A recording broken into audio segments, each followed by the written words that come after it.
Hi, I'm Rachel Forbes. I'm a passionate mother, an advocate, a partner, a friend, and an ally. I bring those identities and my experience in community building, social justice, and nonprofit leadership to my role as Executive Director at LDS, Learn, Develop, Succeed. Over the next few weeks, I will lead you through the story of a beautiful soul named Mason, from preschool through to adulthood. We get to witness Mason's early years, exploring the first signs of potential learning differences like dyslexia and brain-based differences like ADHD. In this series, we will feature educators from LDS, experts on neurodivergence, as well as passionate parents and allies who make up the community that rallied around Mason. Along the way, we'll reveal the gifts that unique learners offer, shatter some stigmas about neurodivergence, explore ways to build confidence and self-esteem, and offer a path forward.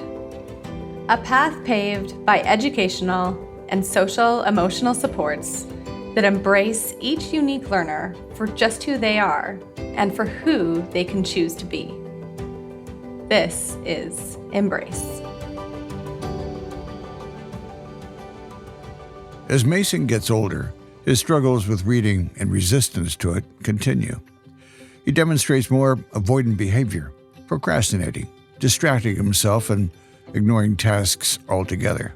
And as his family gathers more information, it becomes clear that an assessment is necessary. With a background in neuropsychology with an emphasis in education, Sofia Lopez Nakashima has been administering and interpreting psychometric testing to students at different ages for nearly a decade, working with complex learners with learning differences that are socially and culturally diverse and multilingual. That's just what she does as the Senior Manager of Assessment at LDS. Well, assessment is a process. It's a process of gathering information, interpreting, and using all the information that we can get to make informed decisions about a person's cognitive, social, academic, and emotional functioning. Let's say it's a way to understand an individual's strengths and challenges. And assessments, it is kind of like an umbrella term because it has a broad dimension. You can have the informal assessments or dynamic assessments. These informal assessments focus on students learning by interacting with them.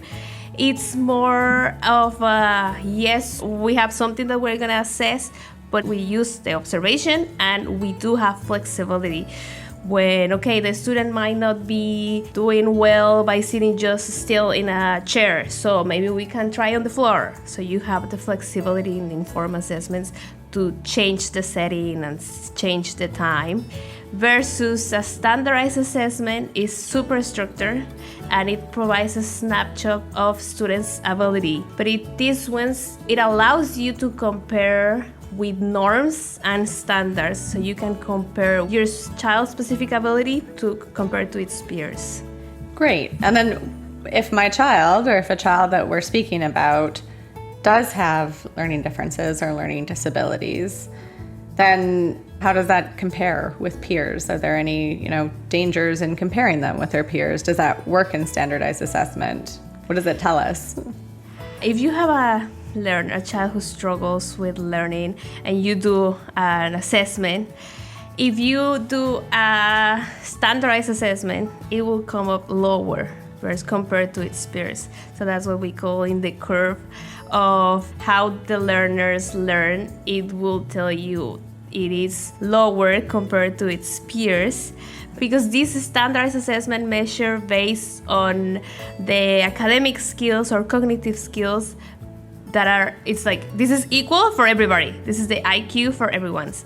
And it doesn't have this flexibility or adaptation, but it will provide you with a snapshot of, your student has these strengths and these weaknesses, so let's focus on these areas so we can work on, it is below grade level, let's say 1 grade level or 2 grade levels, but it will improve, obviously, if we target these areas of weaknesses and we focus on their strengths. And in standardized assessment, I want to mention that we have some types of assessments. So there are the level B assessments that require also a professional with a background in psychology or education and training in specific tests like the KT that we do here. And we also have the level C assessments that require a higher level of expertise. Often it is done by a licensed psychologist or a registered psychologist or someone with a specialized training. So when families are going on this journey of trying to find and acquire a psych ed assessment, and then they get one, what kinds of things do we see in a psych ed that we usually call that shorthand a psych ed for psychoeducational assessment or neuropsychological assessment too? What kinds of things is that going to tell us about a learner? And they're often very complex documents. So what do we see in there that's helpful for families to know about? Well, what I do love psychoeducational assessments, and I like that it gives you a picture, an entire picture of how your child works in like cognitive speaking, also academic skills and behavior. So it gives you a picture of the whole individual. It's not just one area. And it is hard to get a psychoeducational assessment right now in BC because there is a long waiting list and maybe we don't have the capacity of, there is in BC, like we don't have a lot of registered psychologists who has the designations who can do actually the psychoeducational assessments, and we do have a lot of students that need these in order to get an IEP, right? So it can be a stressful path, but it is worth it. Definitely it is worth it going through it. We have a blog on our website about how can you get a diagnosis and how to support your child after a diagnosis and understanding what is a psychoeducational assessment. So this psychoeducational assessment will give you a full understanding of your child, and it will help you addressing his specific needs that it requires at that specific moment. It will involve also not just a standardized assessment. It will also involve a conversation with teachers, with parents, observation and documentation from both parents and teachers, and that will give us a whole idea, a whole picture of the student, and with that we can target and create an intervention within their school or with an external support. These assessments help empower families that are navigating educational systems because it helps them understand their children better. For educators like Dr. Jennifer Fane, who spent the better part of 18 years being in academic and applied conversations about learning and education, working in the area of neurodivergence, she knows how an accurate assessment can help feedback into the classroom and build a support circle for children. But what does the assessment process actually look like on paper?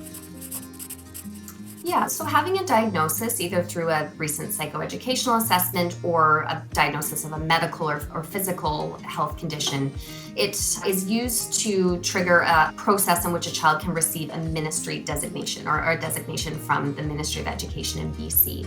So a parent would book a time with the school or contact the school to set up a school-based team meeting in which they would bring through the documentation they have. The documentation needs to be quite rigorous. It generally wouldn't just be from a GP, it would probably be from a specialist or sort of be a full assessment. And then that assessment would be used alongside a teacher report and possible parent reports of behavior or challenges or learning challenges. And then it would be used against a checklist from the ministry, which has criteria that would be required for each of the different lettered designations. In BC, we have letters A down through K, and those letters respond to different types of designations. So for dyslexia, that would respond to a Q designation. A Q designation, so A through Q. Q designation is for learning disabilities, which would include dyslexia, written output disorder, dyscalculia. And just a note too that actually psychologists have moved away from the term dyslexia. It tends to be just specific learning disorder and learning disorder in reading. So in case you're listening and you're like, dyslexia and specific learning disability in reading are essentially the same thing. They're just a change in language. So once a child has it, so they have a diagnosis, and then that diagnosis gets turned into a designation through the schooling system. So it might be a Q for learning disabilities, it could be a G for autism, or a K for moderate intellectual disability. That designation then tells, that letter will give an understanding of that child's general learning profile. That being said, children, even within the same letter designation, have different experiences, different needs, different strengths and stretches. So as part of that process, the designation will also trigger the creation of an IEP, or an individualized education plan. This plan outlines the child's strengths and challenges, as well as the accommodations that would need to be made in the learning process. Though legally, a school is not required to write an IEP without a ministry designation, it's next to impossible to get a ministry designation without an assessment or critical diagnosis. So in some ways, it works perfectly, and in other ways, it can cause huge barriers for families along the way. Educational assessments right now in BC are sort of 9 months at minimum, and they can stretch even and further far out. So there often is that waiting period where, like, what do we do? What can we do? For parents or families in that, the best thing to do would be to use the best information you currently have about what your child's needs are to identify supports, resources, or programs that would be a good fit for them.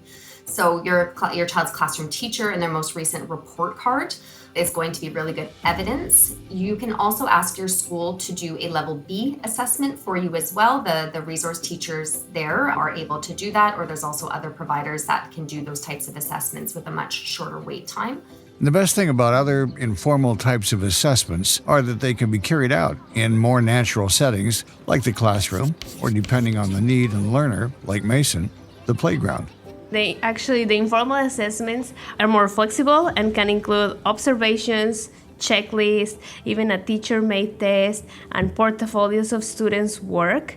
And the practical thing about this assessment is that it can be carried out in a natural setting, such as in the classroom or the playground or wherever they feel confident. So it will give you a picture of how a child functions in their daily environment. And it is really, really valuable because they allow educators and parents and psychologists to see how a child actually applies their skills in real life situations. So these types of assessment is particularly useful for understanding a child's behavior, social interaction, and engagement with learning activities in real time. And then just contrasting that with something like a standardized assessment, what kind of environment are those administered in, and what are maybe some of the challenges that some students might have in undergoing a standardized assessment? Yeah, so a formal assessment, a standardized assessment is structured, is standardized, that are administered under controlled conditions. So this cannot be on their classroom or on the playground. This has to be in a specific quiet area. And it does provide you data that is mostly quantitative, and the value of this type of assessment is that it lies in their ability to provide the data that can be compared to a norm or a group. But on the downside, sometimes you can misinterpret the data from assessments. So these assessments can be powerful but also limiting, because test scores might not capture the full complexity of a child's ability or the influence of external factors like anxiety or fatigue or cultural differences. And of course, these standardized assessments will provide more stress and anxiety because it's not the same pressure to perform something in an environment that you already know, that you're familiar with, into a different setting, different environment with someone that you don't know. And also another downside is that sometimes it overemphasizes on the weaknesses. So it often focuses on identifying areas of need and weaknesses in our students. So it leads to an overemphasis on what my student cannot do rather than celebrating their strengths, which I think that's the downside.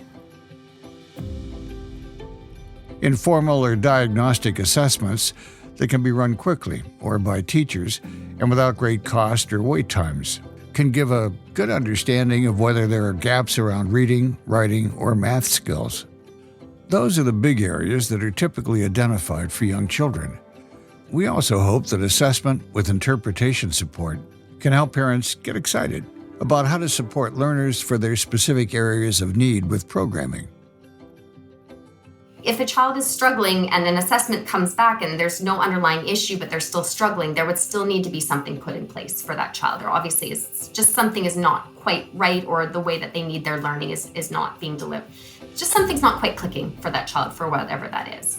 So look at the challenge. If it's reluctance to read, then what are supports you can have that are going to help your child be reading or engaged in reading or hearing being read to in a safe and supportive environment. And probably the other big thing on there is just to try to keep the learning challenge or learning in that area enjoyable, even when it can be a source of stress for your child. So if reading is really, really stressful and they absolutely don't want to do it, then what are some ways you can work in some of those skills without essentially forcing a child to do something they're feeling really unsuccessful at?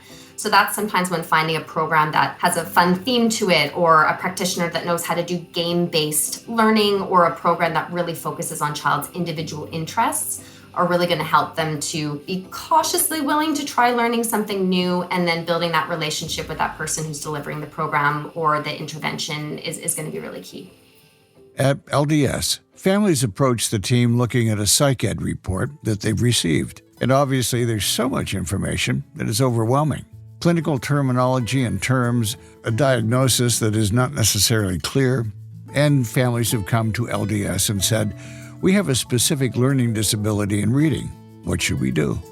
I think every time we go and talk about psychoeducational assessments and diagnoses, everybody gets confused between, but my child doesn't have dyslexia, it has some learning differences in reading. And yeah, the same example that you just gave. So the thing is that the diagnoses are based on a DSM manual, and that is by the American Psychology Association, and that also the Canadian Psychology Association takes it.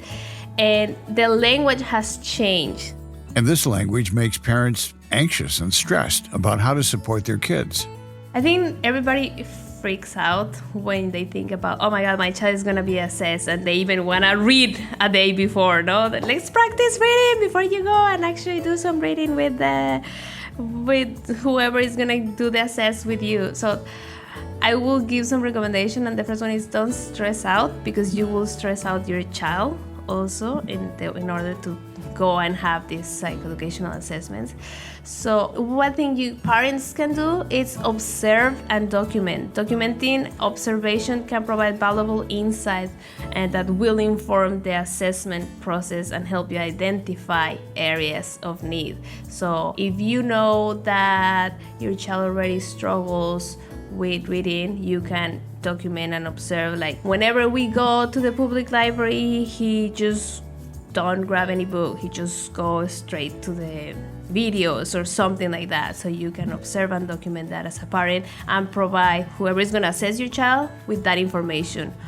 Also, we need open and ongoing communication between parents and educators. This is crucial, because sharing observations and concerns and progress can help create a clearer picture of the child's development. Because maybe the teacher says, oh no, but here it grabs the book and goes by himself to the silent reading area and just reads. Yeah, but maybe he's not even actually reading, he's just going through the pictures to the book. So that open communication between what is happening at school and at home, it is crucial, it is really beneficial.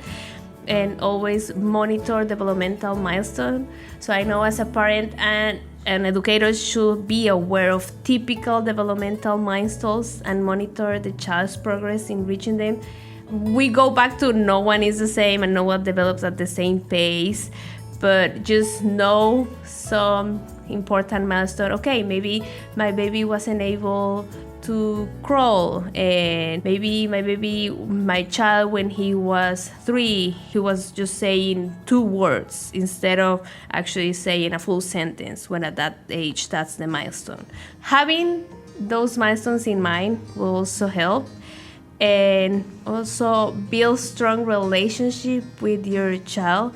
So make him or her feel that they are in a trusted environment, that nothing is gonna happen, that it's just something that it will help people get a clearer picture of how they learn, how they behave, that it's something normal, that they need to feel confident, they need to feel safe, and they need to feel that understood. Like, okay, we know that you're struggling at school, and we're going to this place to understand that why is this happening, and this is something normal that we want to go and do so we can understand you better and we can help and support you better. And also educate yourself as a parent and as a teacher. Parents, teachers can benefit from learning about child developmental stones, resources that are available. What does it mean that now it's changing, right? Like educators and parents is to know that now a learning differences in reading is actually dyslexia. So knowing all these little things will support a lot. The mission at LDS is to provide programming that is accessible, innovative, and research-informed for learners at every stage of their journey. Whether they're in kindergarten or newly diagnosed as an adult, they believe that individualized learning support, advocacy tools, and trusted resources is just the start of a full system that can truly change their lives. In the next episode, as Mason heads into middle school, we talk about the important role of community when supporting individuals with learning differences. When I'm trying to speak to students and young people about this, it's always a matter of letting them know that there's a framework in place. In order to have like a safe neuroaffirming place, there have to be ground rules about it. And what's right for one student at one point in their life isn't going to be right for them 3 years later. Maybe it is, maybe it isn't. And how kids like Mason can benefit from his new community. That's all for today. Embrace is an Everything Podcast production, an award-winning team focused on engaging storytelling that connects with its audience in a meaningful and memorable way. Our showrunner is Ruthu Jagannath, and our audio engineer and sound mixer is Scott Whitaker. And if you like the show, please rate and follow it. It helps us reach more listeners like you. Until next time, embrace your kids.